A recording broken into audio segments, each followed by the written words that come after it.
Hello friends, welcome back to our channel. భారత సార్వత్రిక ఎన్నికలను చూసేందుకు 23 దేశాలకు ప్రాతినిధ్యం వహిస్తున్న 75 మంది ప్రతినిధులు ప్రస్తుతం భారత్కు వచ్చారు.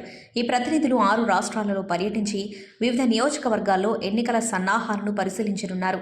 వీటిలో మహారాష్ట్ర, గోవా, గుజరాత్, కర్ణాటక, మధ్యప్రదేశ్ మరియు ఉత్తరప్రదేశ్ ఉన్నాయి. ఈ కార్యక్రమం మే 9తో ముగుస్తుంది. విదేశీ ప్రతినిధులకు భారత ఎన్నికల వ్యవస్థతో పాటు భారత ఎన్నికలలో పాటించే పద్ధతుల గురించి అవగాహన కల్పిస్తున్నట్లు ఎన్నికల సంఘం తెలిపింది. పూర్తి వివరాలు తెలుసుకునేందుకు వీడియోను స్కిప్ చేయకుండా ఎండ్ వరకు చూడండి.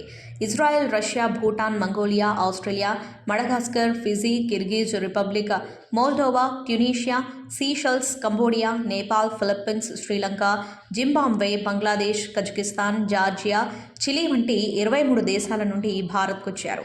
ఉజ్బెకిస్తాన్, మాల్దీవ్స్, పాపువా న్యూగినియా మరియు నమీబియాకు ప్రాతినిధ్యం వహిస్తున్న అతిపెద్ద ప్రతినిధి బృందం international foundation for electoral systems సభ్యులు మరియు భూటాన్, ఇజ్రాయెల్ నుండి మీడియా బృందాలు కూడా ఈ కార్యక్రమంలో పాల్గొంటున్నాయి.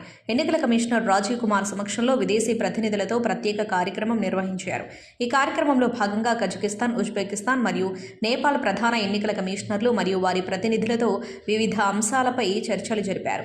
భారత ఎన్నికల సంఘం చేస్తున్న కృషి ప్రపంచ ప్రజాస్వామ్యంలో ముఖ్యమైన పాత్ర పోషిస్తుందని వివిధ దేశాల నుండి వచ్చిన ప్రతినిధులకు చీఫ్ ఎలక్షన్ కమిషనర్ చెప్పారు. ఇది ఫ్రెండ్స్ ఇవాల్టి వీడియో.